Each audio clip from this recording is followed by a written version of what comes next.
Boss, sorry na nga po eh. Sorry na po. Oh. Sorry po.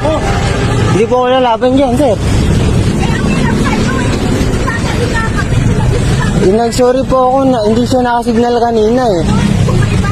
Ngayon lang siya ng signal eh, nung nabangga.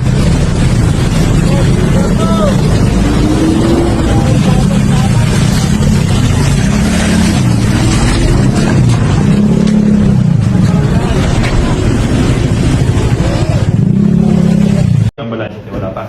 Ito na po. Ito. Okay. Ito na po yung nakabay. Yan. Ayun. So, lumiko si ambulansya, bumangga yung bike. Opo, nung nakayuko si bike. Tapos bababa yung driver.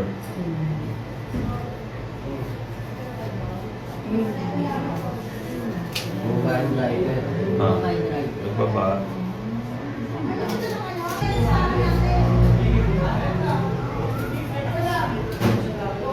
Ito yung nagis. Sa Kuya Kain.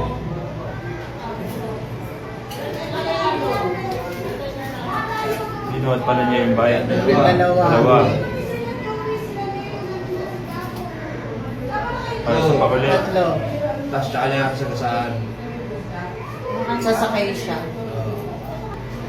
Ayun. Sinagasaan na.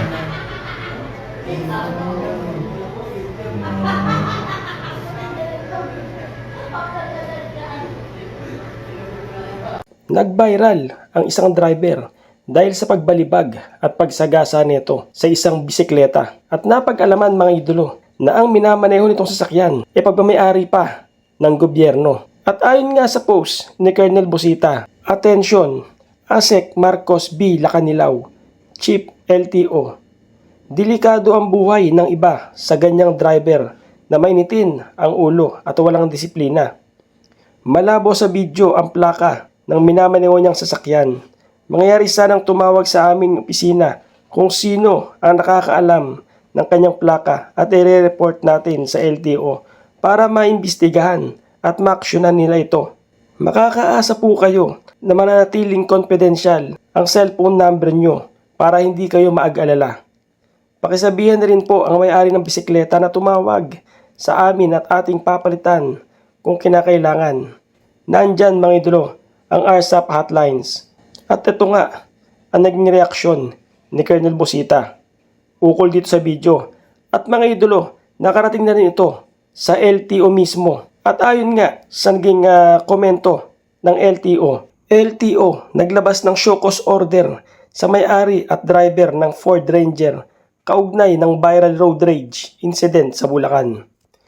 Nag-issue ang Land Transportation Office, LTO, ng show cause order, SCO, laban sa nakarehistrong may-ari ng isang Ford Ranger at sa driver nito kaugnay ng isang viral na video sa Facebook na nagpapakita ng umano'y agresibong pag-uugali sa kalsada. Batay sa paunang investigasyon, nakita sa nasabing video ang driver ng Ford Ranger na may plakang pagmamayari ng gobyerno na kumilos ng marahas at sinadyang ihagis ang isang bisikleta habang nasa pampublikong kalsada sa Barangay Paliwas, Ubando, Bulacan. Ang naturang insidente ay nagdulot ng panganib sa kaligtasan ng iba pang mga motorista at publiko na may turing na paglabag sa umiiral na mga batas at regulasyon sa trapiko. Dahil dito, inatasan ni LTO Chief Assistant Secretary Marcos B. Lacanilaw ang may-ari at ang driver ng sasakyan na humarap sa Intelligence and Investigation Division, IID,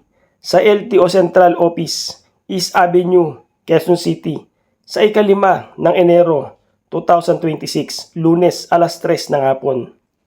Inuobliga rin silang magsumite ng verified o sworn comment explanation upang ipaliwanag kung bakit hindi sila dapat panagutin sa mga kasong administratibo na reckless driving at improper person to operate a motor vehicle. Habang isinasagawa ang investigasyon, ang nasabing Ford Ranger ay pansamantalang inilagay sa alarm.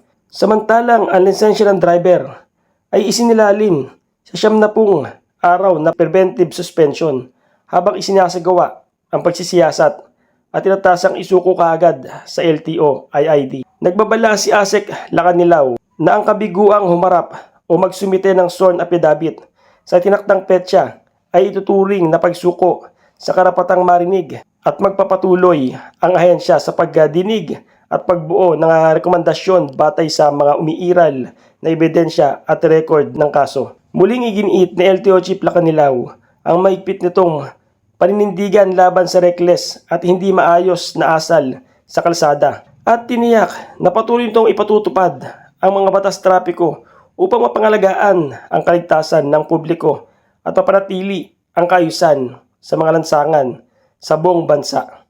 Ito nga mga idol ang naging komento mismo ng LTO